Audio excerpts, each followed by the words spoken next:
नमस्कार, मी श्रेयस पांडे. जेम विशेष मध्ये आपलं स्वागत आहे. गेल्या अनेक दिवसांपासून दडी मारून बसलेला मान्सून आता संपूर्ण महाराष्ट्रभर झालेला आहे. संपूर्ण महाराष्ट्रात मान्सूननं पाऊस झालेला आहे, मान्सून व्यापलेला आहे. त्यामुळे आता पावसाळा आला, पावसाळ्याला सुरुवात झाली. पावसाळा नुसताच येत नाही तर आपल्यासोबत काही गोष्टी सुद्धा घेऊन येतो. त्यामध्ये मुख्य कारण म्हणजे लहान मुलांचं आरोग्य सुद्धा आपल्याला याच दृष्टीनं पाहावं लागतं, त्यांच्याकडे लक्ष द्यावं लागतं. आरोग्याच्या दृष्टिकोनानं पावसाळ्यात विशेष काळजी सुद्धा घ्यावी लागते.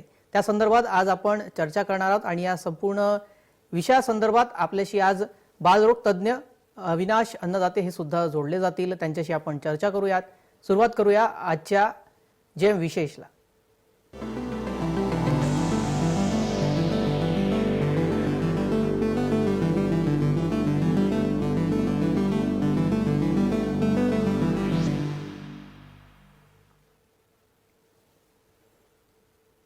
पावसाळ्याला सुरुवात झाली आहे. निसर्गात नव चैतन्य निर्माण झालाय. शेतकरी सुखावलाय.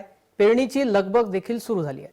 काही दिवसातच निसर्ग हिरवी शाल पांघरेल इतकं सगळं छान होत असताना पावसाळ्याची दुसरी बाजू पाहिली तर साथीचे आजार सर्वात जास्त प्रमाणात पावसाळ्यातच पाहायला मिळतात. यामध्येही विशेष करून लहान मुलांमध्ये आरोग्याच्या तक्रारी मोठ्या प्रमाणात असतात. लहान मुलांची शाळा नुकतीच सुरू झाली आहे. शाळेत जात येत असताना मुले पावसात खेळतात, पावसात भिजतात. पालकांचा डोळा चुकवून बाहेरचे पदार्थ सुद्धा ते खात असतात आणि यामुळेच अनेक समस्या निर्माण होतात.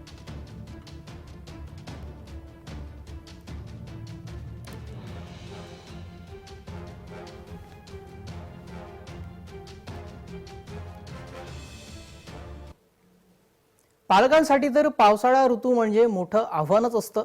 वारंवार आजारी पडणारी मुलं, सारखी औषधं, कमी होणारी प्रतिकात्मक क्षमता, बुडणारी शाळा आणि अभ्यास हे दुष्ट चक्र सुरू होते.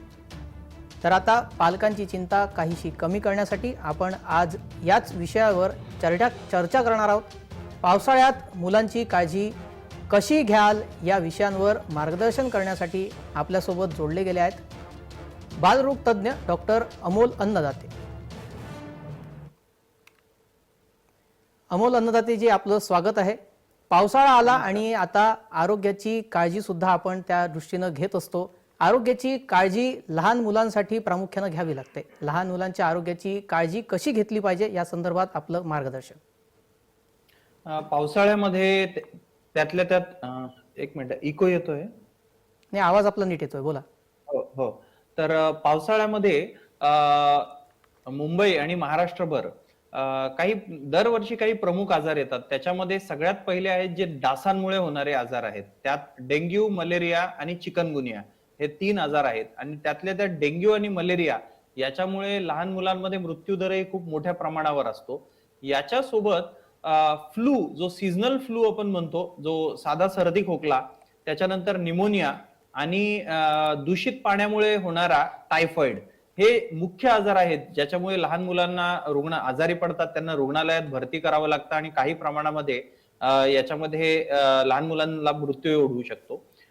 तर याच्यासाठी जी सगळ्यात महत्वाची काळजी आहे, आपण डेंग्यू पासून सुरुवात करू. डेंग्यू, मलेरिया, चिकनगुनिया पासून सुरुवात करू की आपल्या घराचं जे छत असतं तिथे जिथे पाणी साचू शकतं तिथे, म्हणजे आपण जुलैचा पहिला आठवडा हा मलेरिया वीक म्हणूनच साजरा केला जातो. तर या आठवड्यामध्ये आपल्या घराच्या छतावर जाऊन जिथे जिथे पाणी, जे पडलेले टायर असतात किंवा जुनं सामान असतं, जिथे पावसाचं पाणी साचू शकतं आणि डासांची ब्रीडिंग साइट्स, जिथे त्यांचं प्रजनन केंद्र जिथे निर्माण होऊ शकतं, अशा सगळ्या गोष्टी आपण स्वच्छता करावी.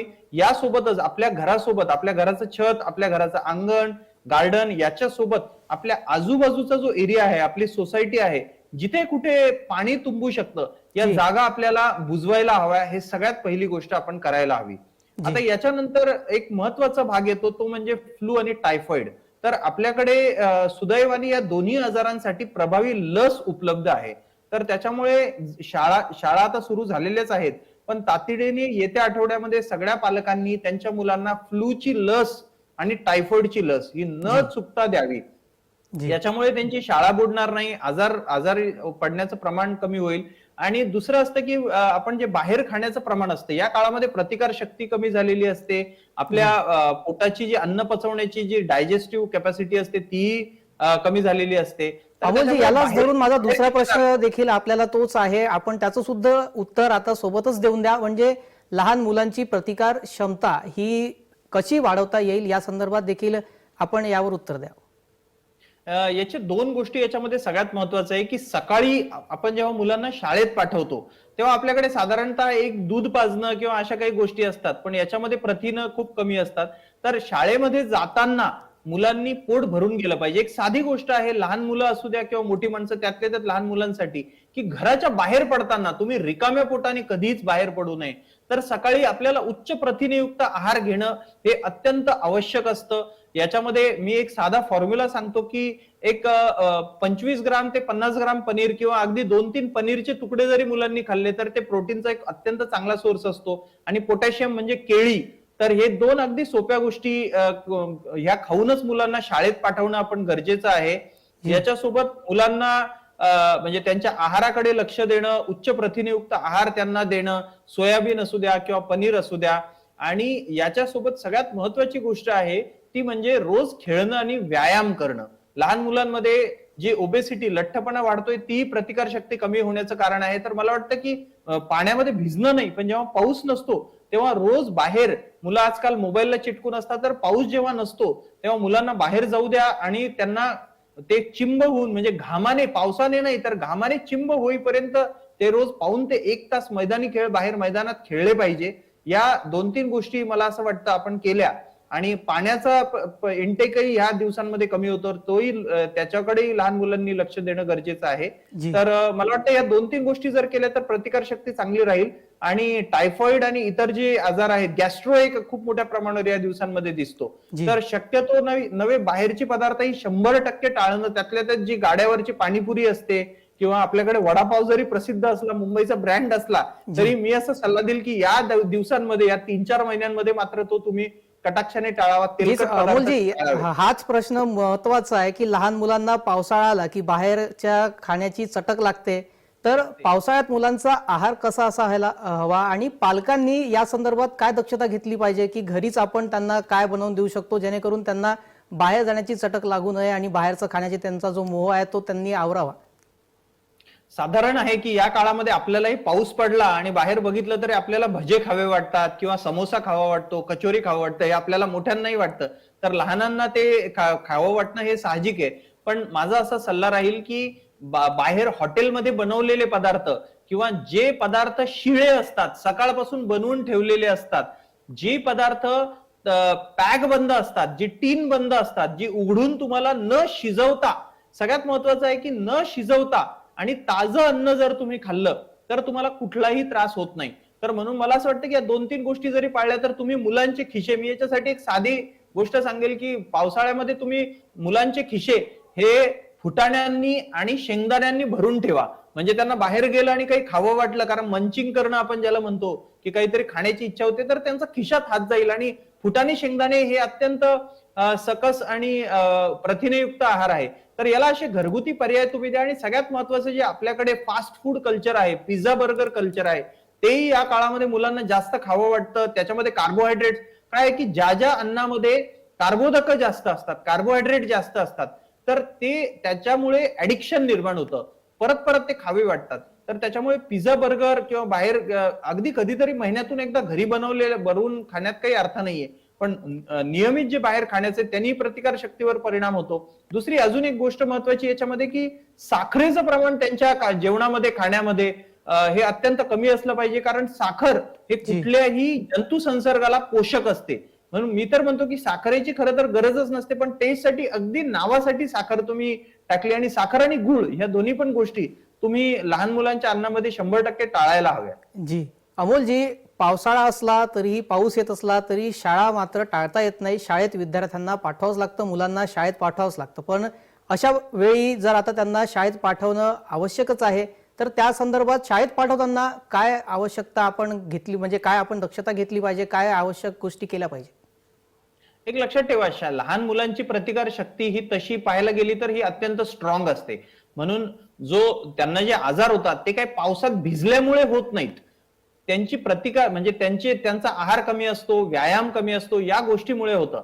म्हणून मला असं वाटतं की आताच्या काळामध्ये पाऊस आलाय म्हणून शाळेत न पाठवणं किंवा पावसामुळे शाळा बंद ठेवणं, हे म्हणजे जर का आता मुंबई सारख्या ठिकाणी जर ते तुंबली किंवा खूप अतिवृष्टी झाली तर ती गोष्ट वेगळी आहे. पण खूप पाऊस होतोय आणि भिजण्याच्या भीतीने किंवा अशा गोष्टीने शाळेमध्ये न पाठवणं याला काहीही अर्थ नाहीये. जी. मुलांना थोडेफार ते भिजले तरी काही हरकत नाही. मला वाटतं की त्यांच्यासोबत एक टॉवेल, नॅपकिन, रेनकोट द्या आणि त्यांना एवढं शिकवा की तुम्ही थोडेफार जरी भिजले तर शाळेमध्ये जाऊन डोकं कोरडं केलं, अंग कोरडं केलं तरी म्हणजे त्यांनी काही त्यांना लगेच सर्दी खोकले होणार नाहीत. आणि मी सांगितल्याप्रमाणे जर तुम्ही फ्लूची लस घेतलेली असेल जी. तर खोकला होण्याचं प्रमाण हे जवळपास 80-90% कमी होतं. जी, एकंदरीत आपण ही चर्चा केली. यामध्ये आपण चर्चेच्या सुरुवातीपासून बोलतायत की व्यायाम केला पाहिजे, व्यायाम हा फायद्याचा ठरतो. पण आपण बघतो लहान मुलं सातत्यानं व्यायाम करण्यासाठी टाळाटाळ करताना दिसतात. त्यांना व्यायाम करण्यासाठी कशा प्रकारे प्रोत्साहित केलं पाहिजे? त्यांना प्रोत्साहित करण्याचं एकच मार्ग आहे की लहान मुलं ही घरातल्या मोठ्यांचं अनुकरण करत असतात. मनुष्य प्राणी हा मुळात आहे तो त्याची उत्क्रांतीमध्येच तो करण्यातून तो या गोष्टी शिकलेला आहे. तर लहान मुलं आपल्या आई वडिलांना, आजी आजोबांना, काकांना काकूंना, घरातल्यांना ऑब्झर्व करत असतात. तर याच्यासाठी सगळ्यात चांगला मार्ग आहे की मोठ्यांनी व्यायाम केला तर लहान मुलं आपोआप व्यायाम करतील. मला असं वाटतं की घरामध्ये प्रत्येकाने वर्कआउट करायला हवं, रोज तुम्ही जिम मध्ये जायला हवं आणि सोबत लहान मुलांना घेऊन जायला हवं. त्यांनी नुसतं बघितलं जरी तुम्हाला तरी त्यांनाही ते करावं वाटतं. तर मला वाटतं की ही जी सवय असते, व्यायामाची सवय, ही फक्त तुम्ही लहान मुलांना लावू शकत नाही. ज्या जीवनशैलीच्या सवय असतात या फक्त लहान मुलांच्या नसतात, त्या पूर्ण कुटुंबाच्या सवय असतात. म्हणून म्हणजे अख्खं घर जर सकाळी पहाटे 5ला उठणार असलं तर लहान मुलं आपोआप उठतात. म्हणून मला वाटतं की कुटुंबामध्ये व्यायामाचं जे कल्चर आहे, त्याची जी संस्कृती आहे ती रुजवली तर ती लहान मुलांना सवय आपोआप लागेल. जी, अशा आणि काही लहान मुलांसोबत आपण खेळलंही पाहिजे. जर आपण त्यांच्यासोबत खेळलं म्हणजे खेळायला गेलो अधूनमधून तर तेही आनंदाने खेळतील. जी, नक्कीच. मोठ्यांचं संकलन लहान पाहून त्यांचं करत असतात. अगदी बरोबर आपण बोललात. मोठ्यांनी सुद्धा त्या सवयी लहानांना आपण स्वयंकृतीने करून लावल्यात पाहिजे.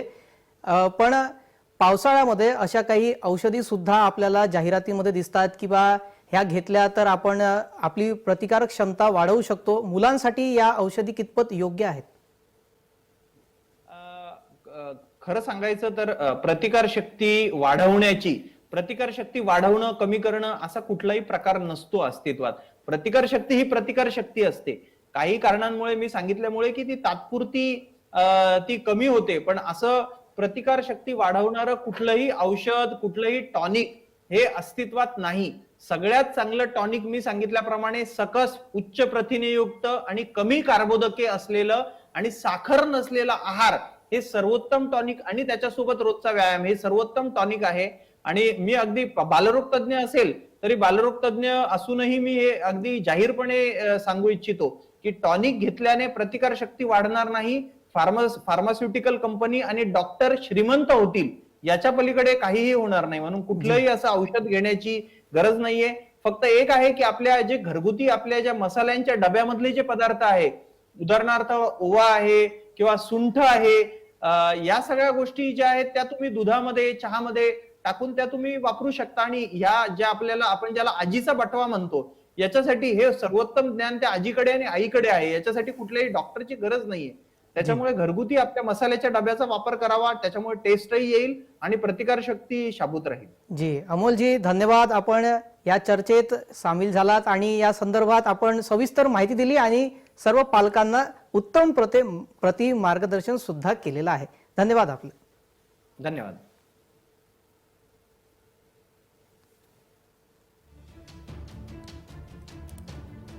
पावसाळा सुरू झालेला आहे. पावसाळ्यासोबतच आता मोठं आव्हान पालकांसमोर असतं लहान मुलांचं आरोग्य सांभाळणं. त्या संदर्भात बालरोग तज्ज्ञ डॉक्टर अमोल अन्नदाते यांच्याशी आपण चर्चा केली आणि त्यांनी या संदर्भात उत्तम प्रतीचं मार्गदर्शन सुद्धा केलेलं आहे.